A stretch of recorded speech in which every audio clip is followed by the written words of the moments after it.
want to know from your perspective, and Yeah. I've often used my own definition, or a definition, I guess I don't own it. I've Yeah. heard it and I've used it for years.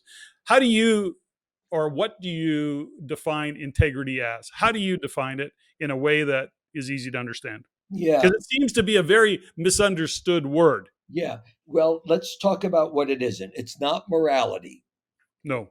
Uh, Integrity, something has integrity when it's whole and complete. So, uh, a bicycle, when it has the spokes, Hmm. if it's spinning and it's wobbling, when it spins, you could say the tire is lacking integrity. It's it won't function as well. Hmm. So what do you have to do? You true it up. You tighten the spokes, you loosen the spokes so it spins true. So integrity is living true to something, is operating true to something, is doing things the way they're meant to be done, Hmm. is in the terms of your word. Integrity isn't keeping your word. If you keep all of your promises are too small. But Hmm. integrity is honoring your word. Hmm.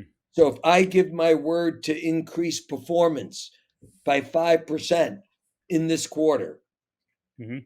then if I have integrity, I'm going to come up with a plan that'll have me increase it 7%. Hmm. So in case I miss it, I still keep my word.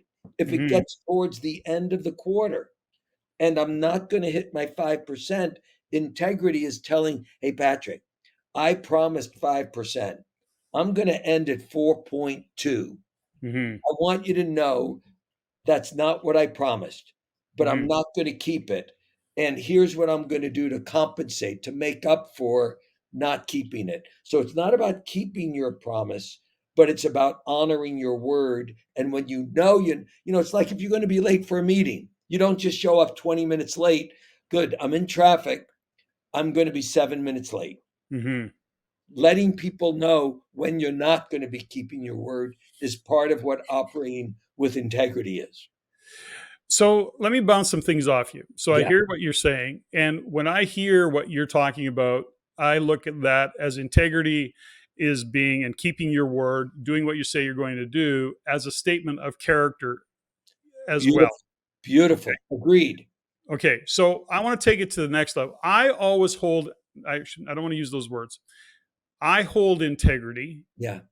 by my primary definition, Yeah. which is, and when it go back to integrity being structural. So in other words, Good. it could Yes. be a bridge, it could be a bike wheel, as you said, it could be a Totally. car, whatever. It's structural integrity. When I look at my own structural integrity, when I say if I'm in integrity, being Yeah. in integrity, it means I'm being true to myself. Thank you. That's the ultimate integrity is true to yourself. Got it. And here's something that's interesting. And I got this many, many years ago. Somebody said a drug dealer could, in fact, be in integrity. He could Totally. be totally operating integrity, being that he is true to his word.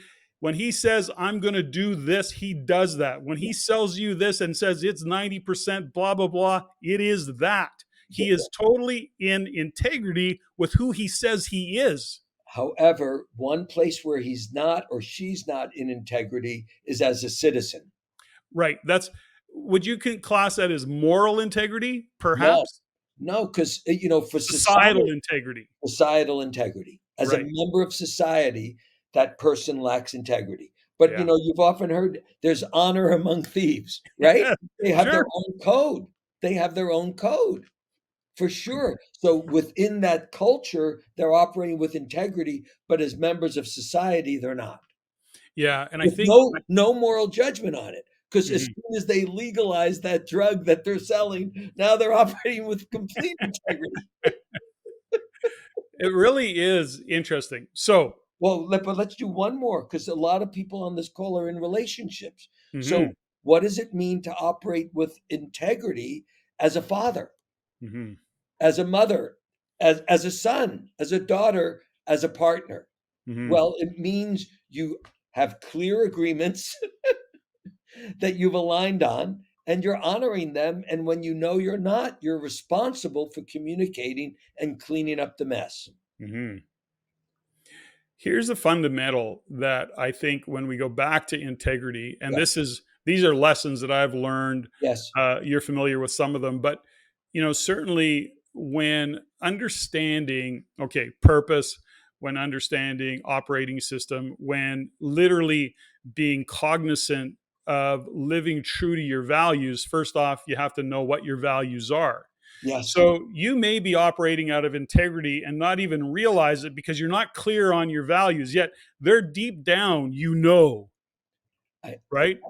Patrick, I And have people. Sorry, do you want to say something else before I say something? yeah, so that all of a sudden you realize that you're uncomfortable, you don't feel right, you're probably feeling stressed, anxiety, you may even be physically manifesting an illness, and you can't put your finger on it until somebody one day sits down with you and goes, you know something, have you ever considered what your values are versus how you're living your life? And they look at you and go, what the hell's a value? What are you talking about right now?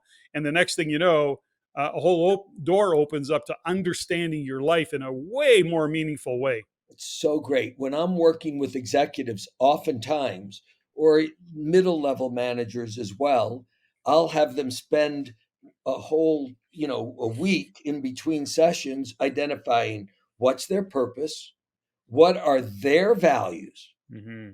what are their values, what's the work environment in which they're going to perform the best, Hmm. and write it up.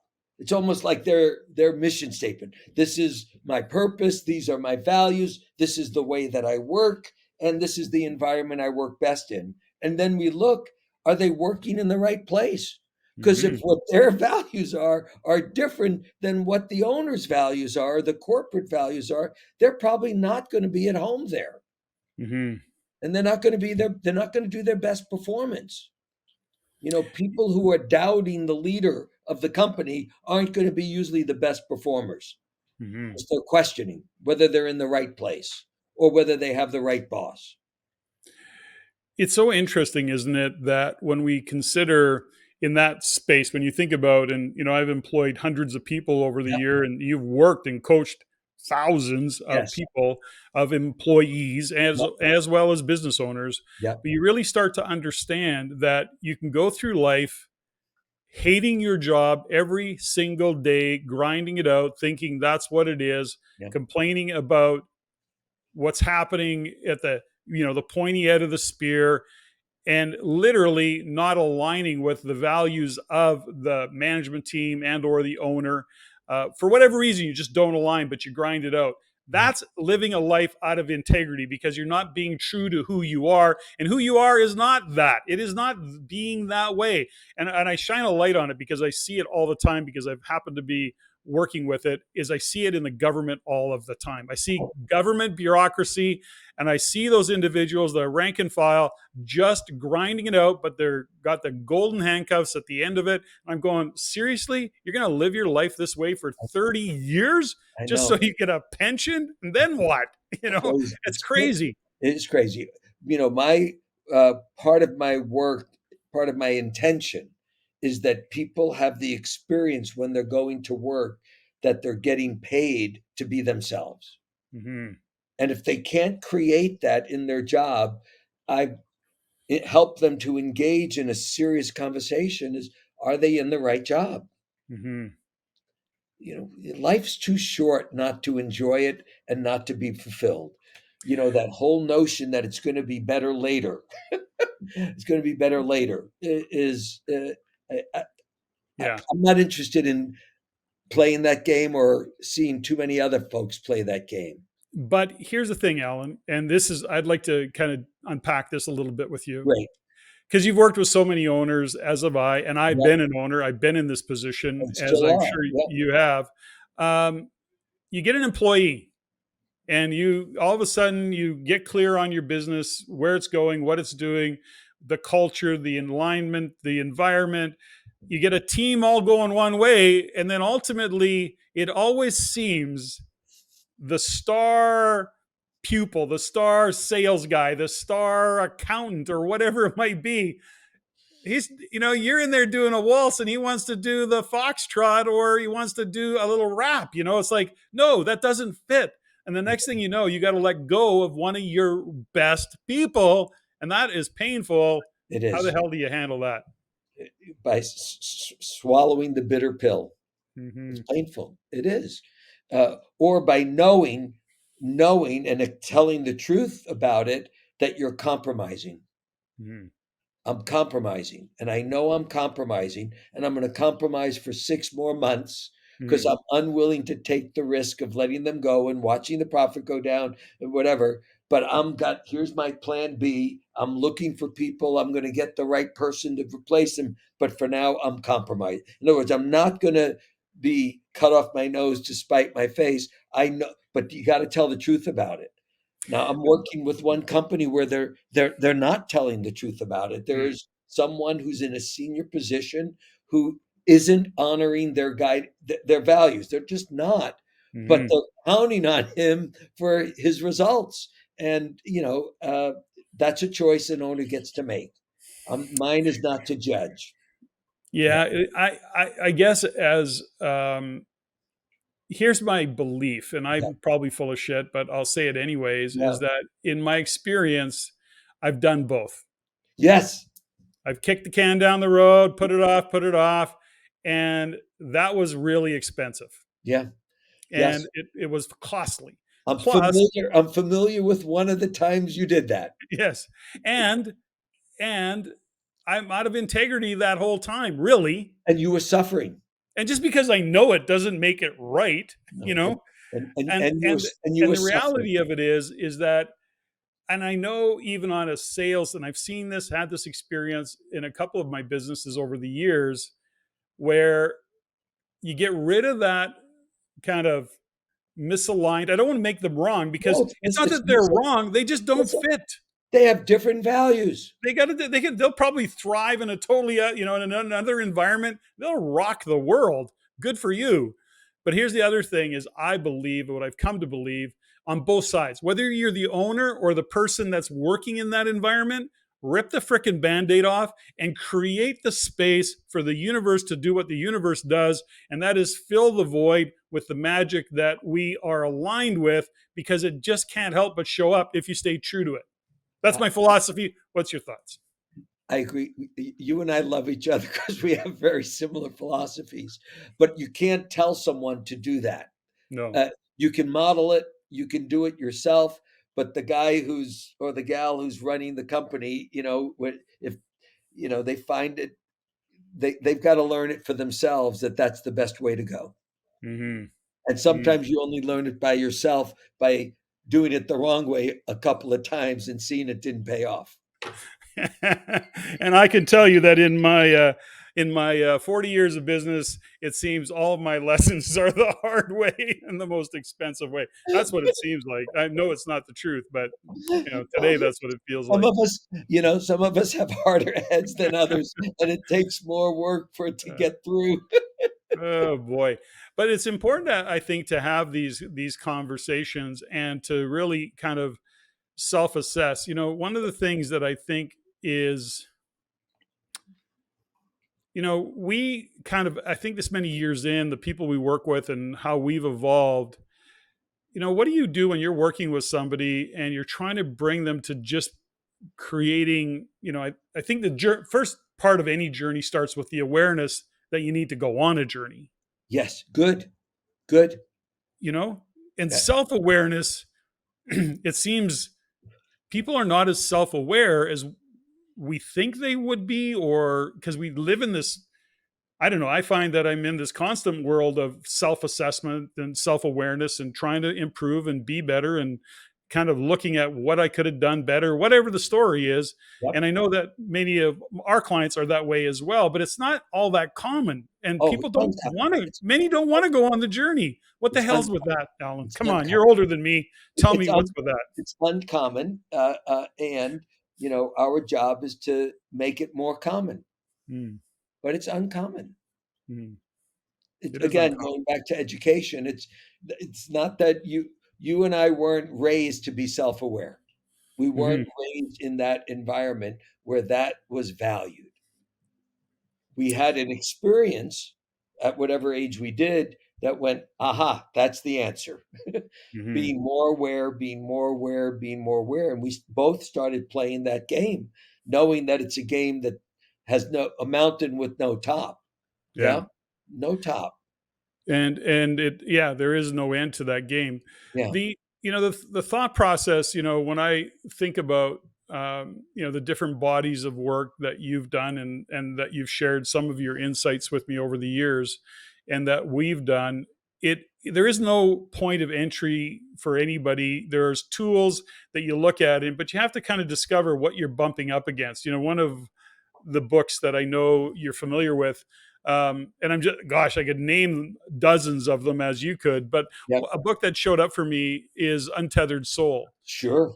And, Michael Singer and the work that he's done over the years, but really understanding what's underneath all of these things that we're trying to get to. Yes. Now, when you're working with clients, is that a body of work that you're kind of embracing and, asking those questions? I yeah, I'm not sure what the questions are because although I'm familiar with the book, I didn't read it.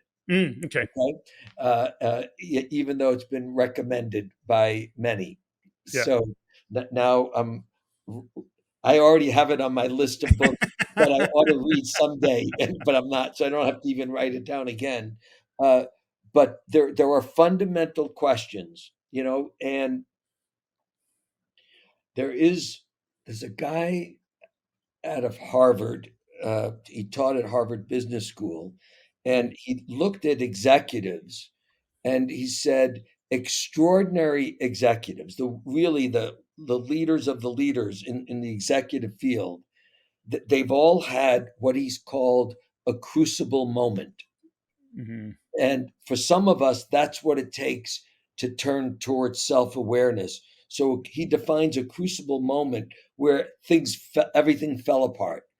Maybe your business tanked. Maybe your marriage failed. Maybe there was an illness that left you. But the sentence that you said to yourself, the narrative is, what got me here won't get me to where I want to go. Mhm. And until you get that some level of an experience that, yeah, all the success I've had, it's still not going to get me where I really want to go. I don't think people turn towards self awareness Mm. because they're still driven by external rather than internal. Mhm. Yeah. So, That's a great insight. That's a great insight. Those are, and I think that's probably where we experience people in, those individuals that, no, they're good. They're going to do what they do and they're fine to ride off into the sunset, only ever doing that. And it's enough. yeah, We exactly. live in a little bit different We do. world where it never seems to be enough. There's always something else, another world to conquer, another, investigation to take on, another Yeah. layer of development that we can embrace to Yeah. be better. And but that goes back to, for example, your calling is that in order to live that calling, you have to continually be upping your game. Oh my God, for sure. And it's interesting. The more successful one gets, the more challenging sometimes it is to stay true to one's calling because that success has a certain intoxication to it, and Mhm. you can get lured into it and seduced by it, rather than, okay, no, those are trappings. They're wonderful. I'm glad I have them, and here's my purpose. So I am always coming up with new themes of where I need to keep developing myself and need to keep growing. Always. Mhm. Not to make my business better, but Mhm. to keep me, Bob Dylan had a line, he not busy being born is busy dying. So you're Mhm. either expanding or you're contracting. And Good if you line. and Good line. if you're staying the same, you're contracting because the universe is expanding. So you and I are on a growth trajectory for ourselves, and we put ourselves on that. Mhm. Sometimes it's lonely to be on there. Sometimes we're judged by others for the values that we honor, and you and I are both committed to staying true to it. There's something that I'm interested in from your perspective, Alan, which is part of living a calling and being, one of the needs, one of the human needs, and this is where I think we cross over perhaps into ego, and we have to be careful of it. But as human beings, we need to be a contribution, Yeah. and we actually need significance. And that's, I think, where the line can get a little bit crossed, because what does significance really represent? If Yeah. you're being a contribution, you're being appreciated, you're making a difference in the world, that's going to give you significance. It doesn't mean to be necessarily be elevated or, of course, be put on a pedestal, Yeah. but that's where meaning in life works. That's Yeah. where significance kind of exists. And I Yeah. know it's a funny little line, and I'm not even clear on if there's a question in that, Yeah. or it's just a statement. I don't know if you can go anywhere with that thought process. Yeah, you know, it's interesting because I know you're using the word significant differently.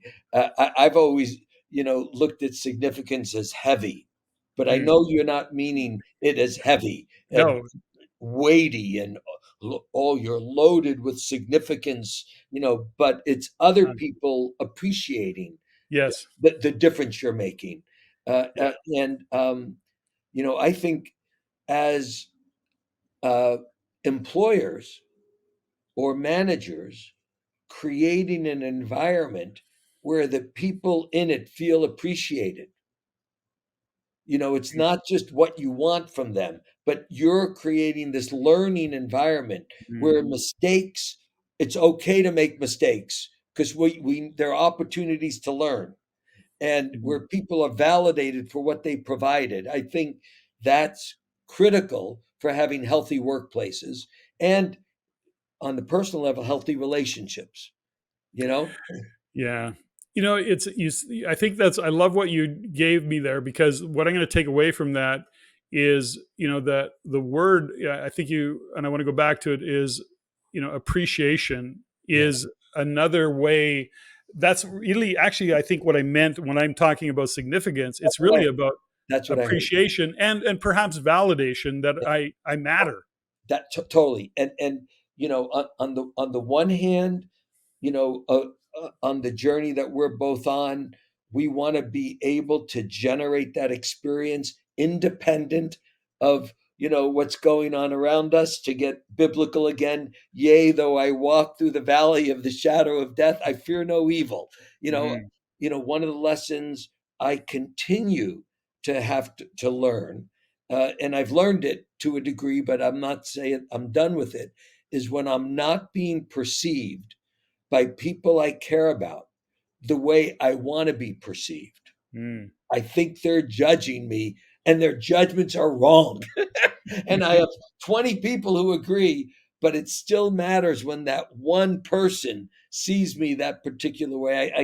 I'm not one of those people who says, yeah, it gets to the degree that it gets to me is the degree that I'm still attached to what people think rather Mhm. than am I being true to my values. It's interesting, and I don't know the exact quote, but it's not about what people think about you. It's what you think that it's what you You think think people they are think thinking about exactly, you. totally. And it's such a mess, isn't it? Yeah, Well, that we get hey, into. So, so when we look at there's what you think about you, what they think about you, and then what you think they think about you. exactly, Yeah, exactly, all it's three such a all mess. three seem to matter.